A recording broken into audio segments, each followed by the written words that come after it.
Greetings, everyone. Pardo here from Sea of Tranquility. Welcome to another episode of our concert reviews. And today, in the co-captain's chair, who joined me at the Steve Hackett show in Ridgefield Playhouse, Mr. Eric Porter. What's going on, my friend? How you doing? Doing good? Doing good. Got to I thank you for inviting me to this show because the venue I usually go to has been closed for renovations. And Steve has come through plenty of times. So when you checked in, said you interested in this one, it's like, you never know when touring will stop or whatever. So I did not want to miss this show. So thank you.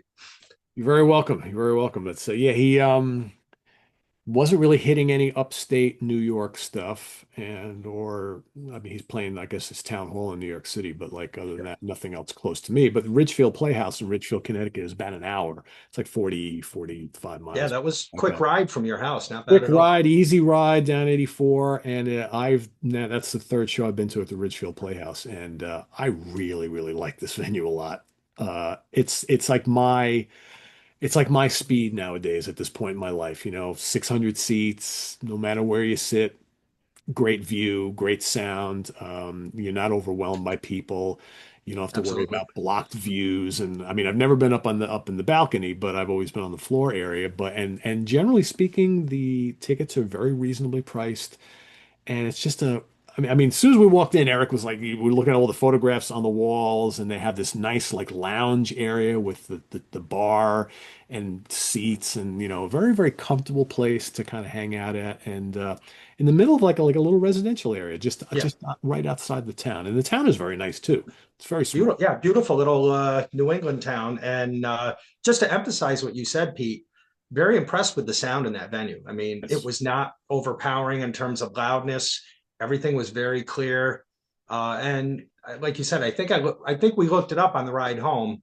I want to say 600 capacity. yeah, yeah. But like you said, the area, kind of the pre-show area, just a beautiful setup, gorgeous place. I wish I was a little closer. It ends up being about close to 3 hours for me, but I hope to go back because it was really a very cool venue to see You a show. probably think it's 3 hours. I probably could do it Yeah, a couple exactly. times a year if I really If you need, have to. right? Yeah, it's great for me to discover this place because all of a sudden now, like in the span of the last couple of weeks or couple months, I should say, I have now gone to two venues that I had never been to before. This place I always heard about, just for whatever reason, just never went. And it's like I said, it's about an hour, and I also found the Newton Theater in Newton, New Jersey, which is also about an hour, and they're both totally my speed. It's like five, six, 700 seats tops. Kind of reminds me of like the Paramount in Peekskill, which I love, and the Tarrytown Music Hall in Tarrytown, which they're all similar size. Paramount in Middletown. I mean, all these places are like that size, old school kind of like movie theater, opera house type of things. It's just that's Agreed. that's what I like. Yeah, comfortable But seats, good acoustics, good viewing, and they book a lot of bands that we love. That absolutely. can't go wrong This there. was a little snippet of the program, just a quick thing. But as you said, you're lucky have to have all those places around you and like you said, a pretty quick ride, 40 45 minutes. So got to keep your eye on what's coming through. Yeah, oh, I will. I get their email updates now, so that's pretty nice. Absolutely. So yeah, so Steve is out on tour once again. He seems to come around just about every year. I always seem to be catching him in the fall or the early winter before the holidays, and this year is no exception. He's doing the Lamb highlights, so highlighted tracks. I think what was it, 8 or 9 tracks from the Lamb Lies Down on Broadway album, and as well as some early in the set, we've got some Steve Hackett solo stuff, and then after the Lamb, we've got some Genesis kind of greatest hits from the Gabriel years. And this did not disappoint. And I honestly, Eric, seeing him now a bunch of times in recent years, I kind of like this whole concept of first half of the set, Hackett solo, second half Genesis, either a full album or Genesis classics. I think it works out really well that way because he kind of plays to both strengths in his career. And I think there are probably people that are well versed in both sides, or even if you don't know the solo stuff all that well, it's not you got like basically an hour or less of that, and then the rest of the show is the Genesis classic. I think it works out great. I agree, and you can't argue with the fact that think when he brought the Genesis stuff in and he started doing these tours, I'm sure it increased his fan base a little Oh, bit yeah. in terms of people who, they want to go and hear the Genesis stuff. And the way, like you said, the way these sets were arranged with the solo stuff coming out first and then going into the Genesis stuff. I had no arguments at all. I know you and I kind of looked at each other a couple times, and your buddy Steve was with us. A few goosebump moments, even with the amount of times we've seen him. I mean, first set for me, every day, just that always kills. And I think even here in Camino Royale, which I had not heard him do, I think in a while. And again, memory goes here and there, but that was cool. But like you said, I really enjoyed the fact that I like hearing his solo material. Yeah. So Especially when there's his so much to choose from, right? So he always agreed. mixes, you get stuff that's in here pretty, like it's almost like you can't not have the last song or the first set be Shadow of the Hierophant. It's almost like it has to end that way. Yep. And I've seen him play that numerous times. It's funny because just the other day when it was going on, they were like at some point during that song, especially when it starts to pick up in intensity, and you had Nick DiVirgilio was just wailing on the drums. I literally could feel the hairs on my arms going up, and I went over, I tapped Eric, and I'm like, "Look at this!" Yeah. And I'm like, I've seen this guy play this so many times, but yet it's just never gets tiresome. I mean, it's just You're right. That was massive between the bass pedals starting to rumble a little bit. And Nick was, I don't know if people know on his Instagram and Facebook accounts, he's kind of doing like a little pre-show where he'll talk about the town they're in and talk about the venue.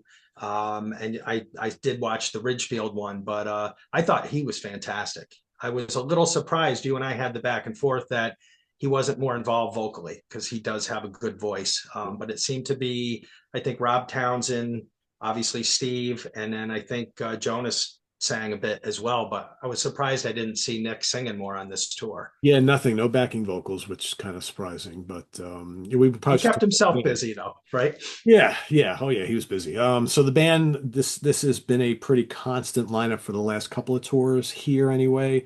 So Nick DiVirgilio on drums, you got Rob Townsend on sax and flute and keyboards, Nat Sylvan on vocals, Roger King on keyboards and backing vocals, and this is his last tour. He is retiring from live touring going forward. So it was kind of good to see this the last time. And of course, Jonas Reingold on bass guitar, double neck guitar with the 12 string. And then he was playing some regular electric guitar Oh yeah. late in the set, as well, in the Genesis set, which is kind of cool.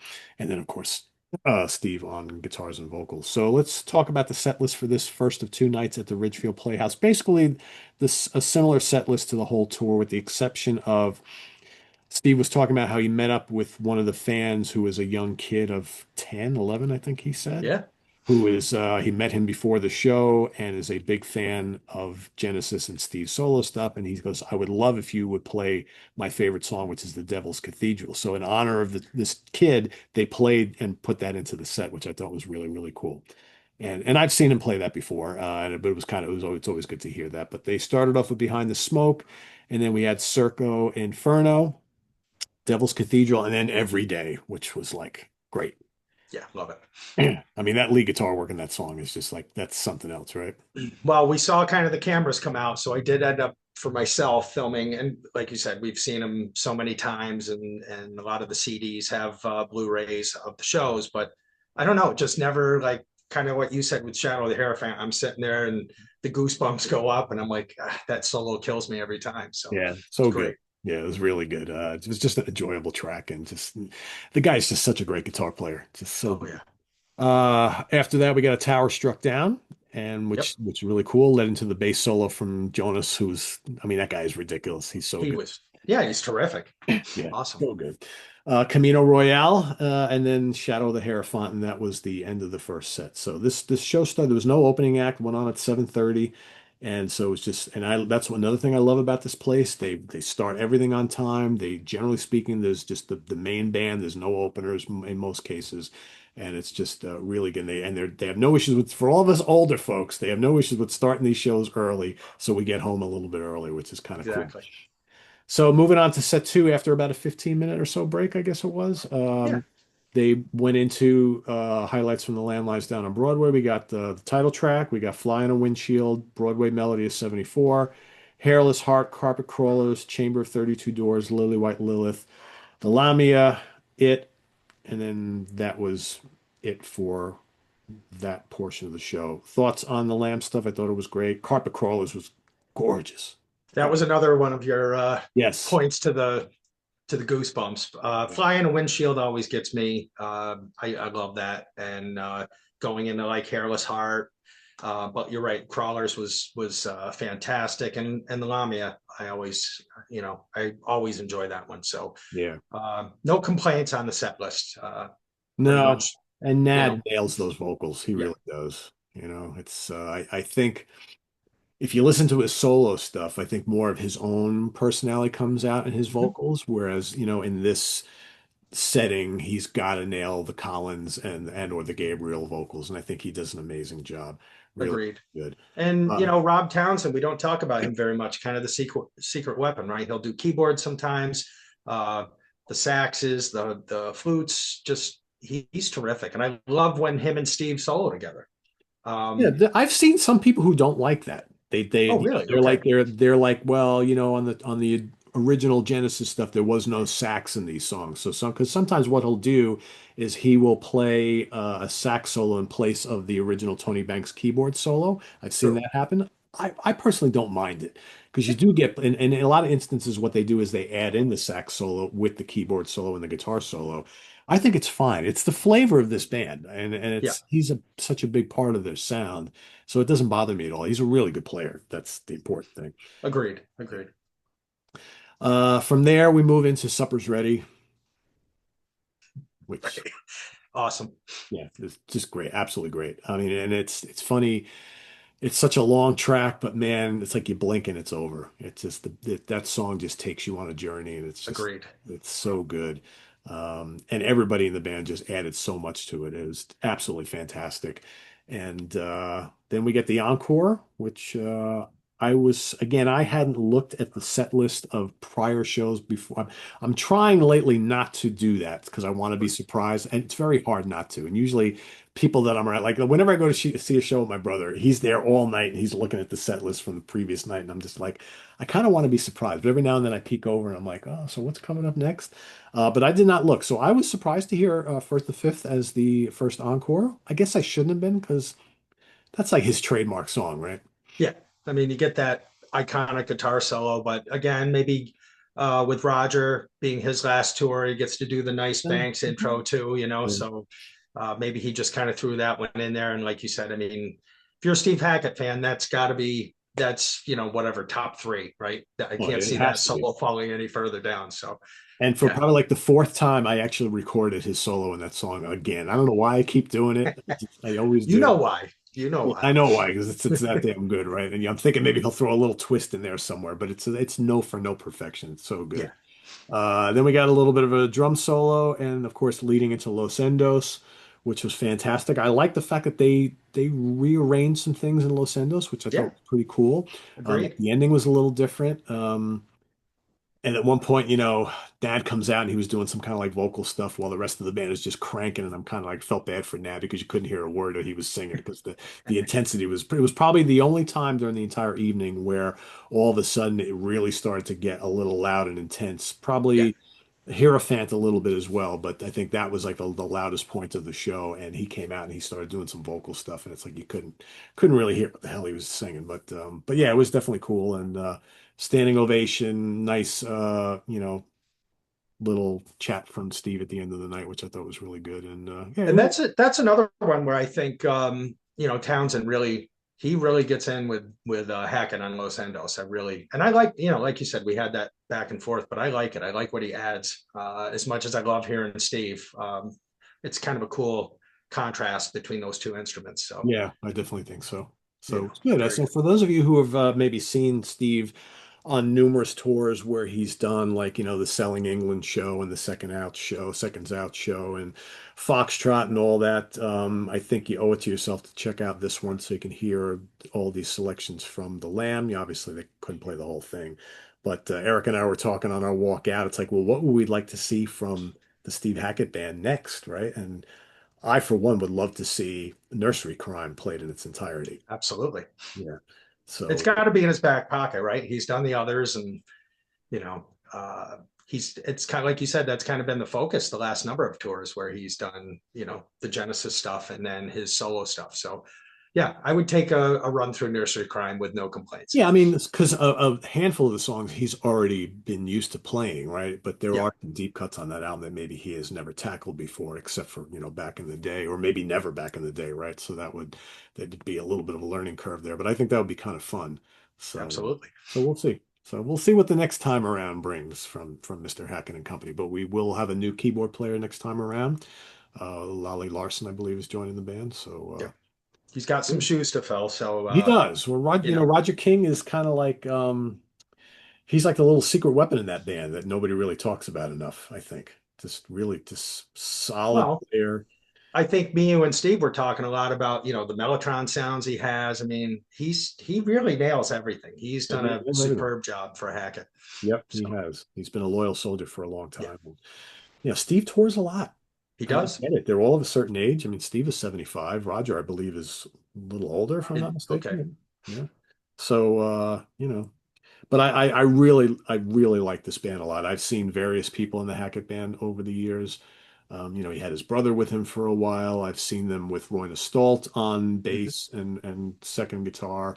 I've seen them with Vero. I'm trying to remember the drummer's name I before. know Blundell has played with him, Lindell, and yep, it was a exactly. Gary O'Toole played with him for quite a while, right? He Yep, was great too. yeah. Good singer too. Yeah. Well, I saw him with Blundell, and he's amazing. The last two Yeah. times I've seen them with Nick, but Okay. Blundell is great as well. So, in fact, I think the first time I saw them with Nick, I didn't know that he was touring with them. It was the first time, and went to see the show. I believe it was in Tarrytown, and I'm like looking, I'm like, wait a second, I that's know who the that is. D'Amelio. I didn't know he was playing on this tour, and then he's been there ever since. So it's a game. He keeps busy, that guy, because he does a lot with Big Train. So it's Yes, yeah. absolutely. So yeah, overall a really cool show, and I can't wait to go back to this place. It's Yeah.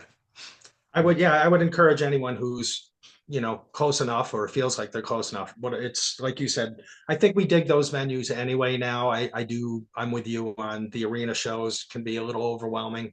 Um, just a nice, intimate venue, great sound. Definitely a place to go see a show if you haven't been there. That was my first time, and I know I want to go back. So, yeah, definitely cool. So there you have it, everybody. If you've seen Hackett at any of these shows so far, I know he's playing this weekend. He's in the Philly area or Pennsylvania somewhere. mhm. Let us know what you thought of the show that you happened to catch, or if you have one coming up, let us know which show you're checking out, and enjoy the show. And we'll see you next time here for another episode of Concert Reviews. I'm sure Eric's probably got one up his sleeve coming up real soon. You do as well. We've got Dream Theater coming next week, Yep, got Dream and Theater coming up. I'm back and forth on Steve Morse or Squeaky Feet. They're the same night, unfortunately, so I still haven't made my choice yet, but we'll get there. Yeah, yeah, it's a lot. It's good to have choices. Definitely. Richie Kotzen coming up. That too. I'm very bummed I can't go see the Renaissance show because it's the day after Thanksgiving and I got a house full of people here. I just can't just be like, see, I'm going to Right. Renaissance. So, I told Annie, I was like, I can't make it. But yeah, but there's other stuff popping up left and right, and before you know it, 2026 is here. So, It's been a yeah, good year for shows, so hopefully more to come. I think, yeah, absolutely, absolutely, and we'll see Eric coming up real soon. We've got Four Fusion Friday coming up in just a little bit. The next episode for November that's coming up. Four Fusion Song Battle, of course, in the Prague seat happening also in a couple of weeks. So a lot of stuff. We'll keep busy. Yeah, So definitely. till then, visit us on the web at www.seatranquility.org. We're on Facebook, YouTube, and Instagram all the All the damn damn time. time. Please subscribe if you haven't already and click on that notification bell so you get alerted of all of our content as a post. And please do hit the like button before you leave. Down below, we got the links to the Ko-Fi and the merch and Cameo and the subscriptions. All that stuff is down below. So thanks everybody for all your support. We greatly appreciate it. And we'll see you soon here. More stuff for Eric Porter. I'm Pete Pardo. Don't forget, tune in uh, tomorrow for ranking the albums of Agent Steel with myself and Rich Catino. If you haven't caught UK Connection this afternoon, please go back and watch that. And we'll see you soon. Take care, everybody. Bye bye.